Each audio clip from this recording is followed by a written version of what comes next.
there is a chance for the President of the United States to use this disaster to carry out what his father, a phrase his father used, I think, only once, and hasn't been used since, and that is a new world order. We have before us the opportunity to forge for ourselves and for future generations a new world order. Now we can see a new world coming into view. A world in which there is the very real prospect of a new world order. In the words of Winston Churchill, a world order in which the principles of justice and fair play protect the weak against the strong. A world where the United Nations, freed from Cold War stalemate, is poised to fulfill the historic vision of its founders. What is at stake is more than one small country. It is a big idea, a new world order. The general thrust of what I said, which was, again, after working it out with Bob, was essentially that, Mr. President, this is a far more important issue than simply the invasion of Kuwait, important as that is. This is, in its own way, the first real test of this new world order that we're trying to put together. And if this aggression is permitted to proceed, it sets all the wrong standards for that new world order. It sends messages to the Qaddafi's, the Kim Il-sungs, etc., that, if you will, with the collapse of the bipolar world, with the removal of one of the two superpowers, in fact, perhaps the rules of the game have changed, and the pipsqueaks like Saddam Hussein can do more rather than less because they aren't constrained by their big brother. And under these circumstances, it's absolutely essential that the U.S. collectively, if possible, but individually if necessary, not only put a stop to this aggression, but roll it back. These are large geopolitical stakes. Well, you know, thank you.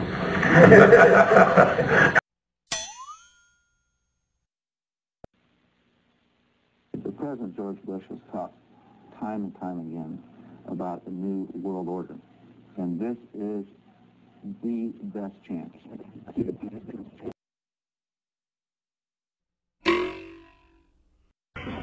I think a combination.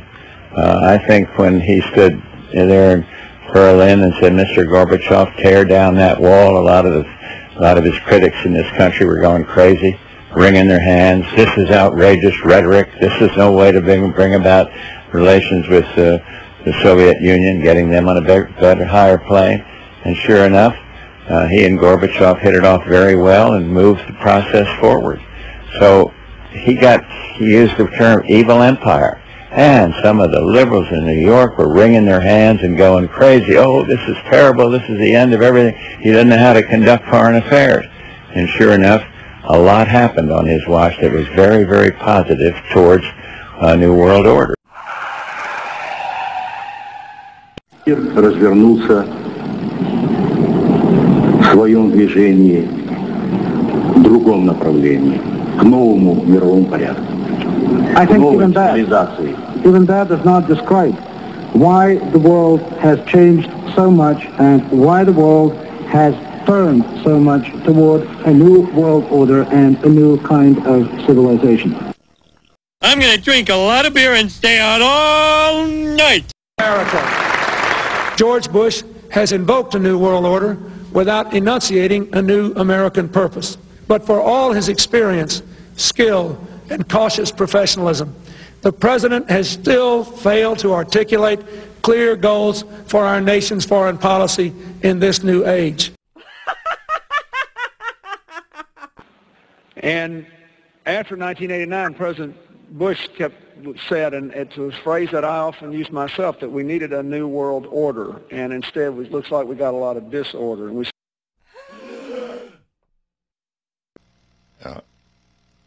there's a need for a new world order, but it has different characteristics in different parts of the world. And really a new world order can be created. It's a great opportunity. It isn't just a crisis. way. And this nation is right now fighting for its survival, but we are also fighting for world peace, and we are also fighting for future world order.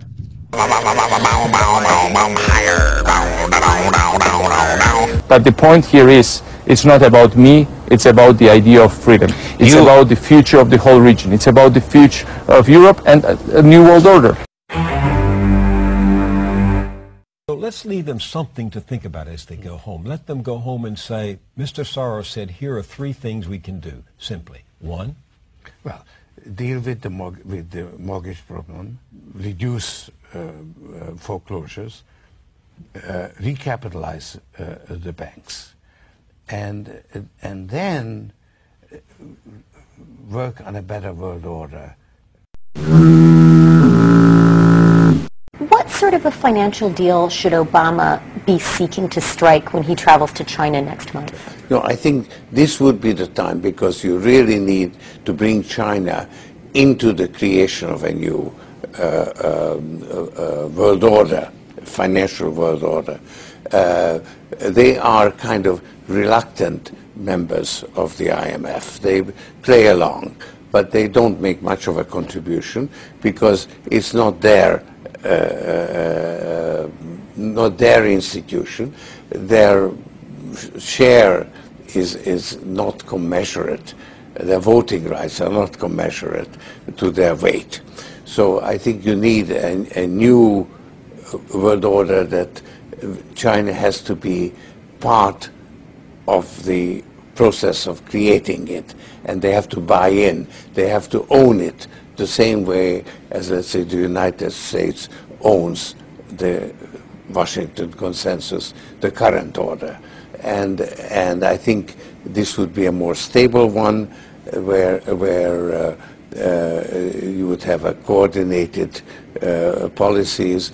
I think the makings of it are already there, because the G20, in agreeing to peer reviews, effectively is moving in that direction.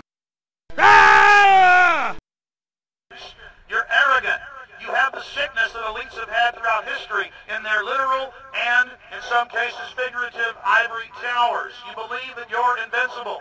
You will and you are failing now. Your New World Order will fall. Humanity will defeat you.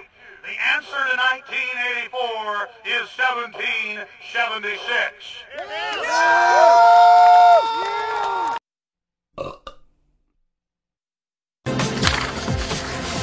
Well, there have been extraordinary scenes in Berlin tonight as thousands of people gathered to hear Barack Obama deliver key foreign policy speech on his current European tour.